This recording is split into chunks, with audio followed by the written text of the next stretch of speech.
বরিশাল শেরে Bangla medical college হাসপাতাল সহ সারা দেশের স্বাস্থ্য খাতের দীর্ঘদিনের অনিয়ম, অব্যবস্থাপনা ও সেবার অবনতির বিরুদ্ধে তীব্র আন্দোলন চলছে গেল ১৬ দিন ধরে। প্রথম ১০ দিন নানা প্রতিবাদ কর্মসূচি থাকলেও গেল ৬ দিন ধরে নগরীর কেন্দ্রীয় নথুল্লাবাদ বাস টার্মিনালের সামনে ঢাকা বরিশাল মহাসড়ক অবরোধ করে চলছে ব্লকেট কর্মসূচি।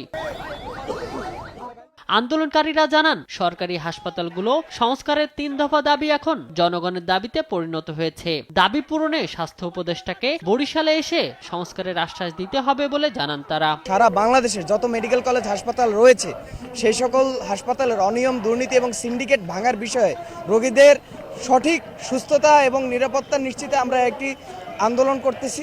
এখনো পর্যন্ত স্বাস্থ্য উপদেষ্টা মন্ত্রণালয় থেকে স্বাস্থ্য উপদেষ্টা আমাদের কোনো বার্তা দেয় নাই।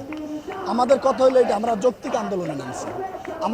আমাদের দাবিগুলো তারা পর্যালোচনা করে দেখুন। এই সাময়িক ভোগান্তির জন্য একটা দেশের যে একটা সংস্কারের দাবি তুলেছি, আমরা চাই যে এই সংস্কারটা হোক এবং এটার জন্য অনেক যাত্রী আমাদের সাথে একমত হয়েছে যে এই দাবি তারাও মেনে নিচ্ছে। আজকে ১৬তম দিন যাবত আমরা রাজপথে, উনি একটা প্রেস ব্রিফ করতে পারতেছেন না।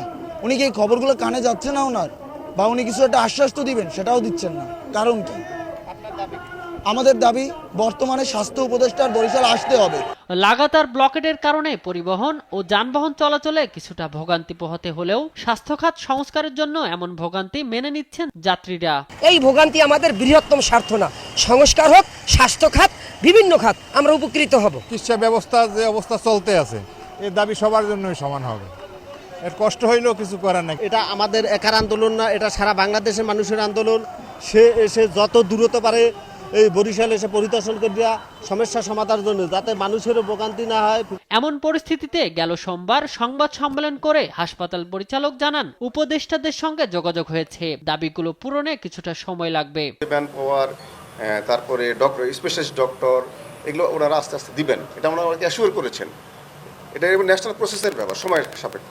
আলটিমেটাম দেওয়ার পরও দাবি অনুযায়ী বরিশাল স্বাস্থ্য উপদেষ্টা না আসা ও স্বাস্থ্য খাতে সংস্কারে পদক্ষেপ না নেয়ায় ক্ষোভ প্রকাশ করেন আন্দোলনের সংগঠক মহিউদ্দিন রনি।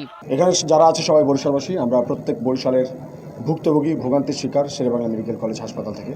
আমাদের এরকম স্মার্ট, স্ট্র্যাটেজিক, শক্তিশালী মানুষ দরকার, যারা এই সমস্যা সমাধান ইন্টারিমকালীন সময় সফল করতে পারবে। আমরা সারা বরিশালবাসী যদি এখানে রাজপথে আসি, শান্তিপূর্ণভাবে অবস্থান করে যাই, অনশন করে যাই, তাহলে এর দায় কিন্তু সম্পূর্ণ আপনাকেই নিতে হবে উপদেষ্টা।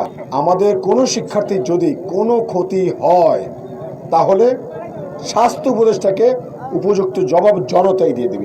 কাগজ কলমে